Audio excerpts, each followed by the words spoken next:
السلام عليكم الحباب، كي راكم؟ غاية لاباس، إن شاء الله تكونوا بخير.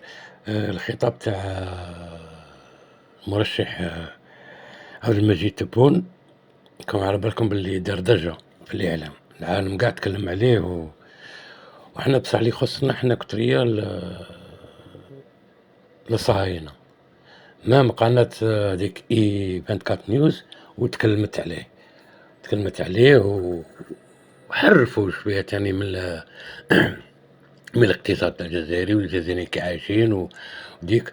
بون المهم نخليكم تشوفوا تسمعوا الصهيوني اش يقول هذاك على الجزائر. السلام عليكم.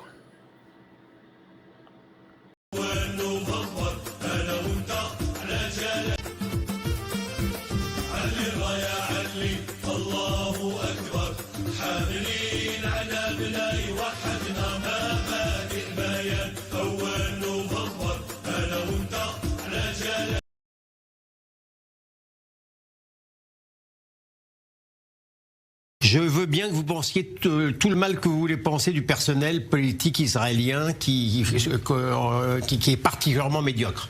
Mais l'Algérie d'aujourd'hui n'a pas besoin du tout de cela pour exprimer sa haine vis-à-vis de l'État d'Israël. C'est un pays qui est d'abord basé sur le ressentiment, la haine de la France et des Français, et la haine qui est assez cohérente d'Israël et des Israéliens. En période électorale. Monsieur Tebboune. Donc, si vous voulez, je veux bien faire un rapport. Il n'y a aucun rapport. C'est un pays, qui est en faillite économique, politique, qui opprime le peuple kabyle, avec un dictateur à sa tête et qui a un langage démagogique. Non, mais ce que je veux dire, si d'aventure, par une pure hypothèse intellectuelle séduisante, demain nous avions un gouvernement israélien fort, cohérent et constructif, ça ne changerait strictement rien à la détestation tout à fait particulière de la dictature algérienne d'aujourd'hui. C'est quoi l'objectif de l'Algérie? Est-ce que ce serait, on a parlé de l'armée, le président qui parle de l'armée, c'est nourrir un petit peu aussi les fantasmes dans le monde arabo-musulman? Mais bien entendu, de toute manière, encore une fois, pourquoi voulez-vous que les Algériens soient moins fanatisés contre Israël que la France insoumise? Il y a aujourd'hui, c'est métaphysique. Jamais l'État d'Israël n'a suscité autant de détestation au niveau planétaire qu'aujourd'hui. Donc ils sentent évidemment une sorte de faiblesse qui ressemble d'ailleurs de manière assez métaphysique au sort du peuple juif d'il y a 100 ans à peu près. Et donc bien entendu nous avons affaire à cela. Mais franchement, ça n'est pas parce que nous avons ce gouvernement-là. Nous avons cette à cause du gouvernement. C'est avec comprendre.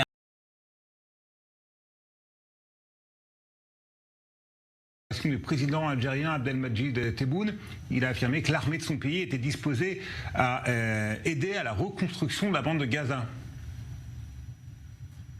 Absolument, Dror. Alors, il est en campagne pour sa réélection et le président algérien était à un meeting hier à Constantine et c'est là qu'il a fait cette déclaration. Nous n'abandonnerons jamais la Palestine, en particulier Gaza. Je jure devant Dieu que s'ils nous le permettent et ouvrent les frontières entre l'Égypte et Gaza, alors nous pourrons agir. Et puis, le président Abdelmadjid Tebboune a ajouté également lors de ce discours que l'armée algérienne construirait 3 hôpitaux de campagne dans la bande de Gaza.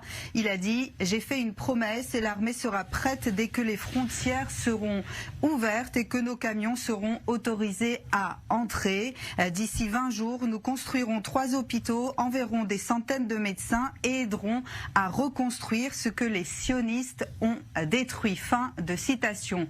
Alors, le président algérien est un fervent défenseur de la cause palestinienne, les Algériens également. Il est aussi, l'Algérie est membre tournant du Conseil de sécurité des Nations Unies depuis juin 2023 et l'Algérie a dénoncé à maintes reprises les opérations militaires d'Israël dans la bande de Gaza. Néanmoins, selon nos confrères de CNN en langue arabe, eh bien, cette proposition d'Abdelmadjid Tebboune d'envoyer l'armée algérienne à Gaza en passant par l'Égypte a été perçue par certains en Égypte comme une provocation, parce que il faut savoir que l'une des clés de la faisabilité de cette intervention algérienne à Gaza, elle réside dans l'autorisation de l'Égypte d'ouvrir le poste frontière de Rafah. Et jusqu'à présent, l'Égypte a maintenu une politique assez stricte à ce niveau, l'ouvrant de temps en temps pour des raisons humanitaires notamment. Les médias algériens ont également rapporté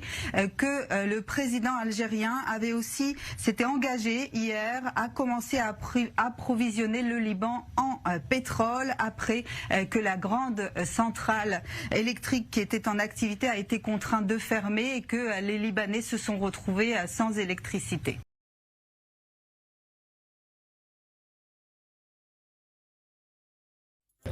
الرفاق ديالي اللي هما رجال وكنعرفوهم بزاف على دين امكم، حنا باش ناخذوا فلوس مقابل مبدا، مقابل افكار ديالنا ولا مقابل مبدا ديالنا، لا من عند الجزائر ولا من عند غيرهم. والجزائر اخواننا وكنحترموهم ونحطوهم فوق راسنا ورجال. الجزائر اخر حصن تبقى المسلمين والنخوه العربيه والنيف والرجله، اخر حصن بقى دينكم، اخر حصن بدون منازع.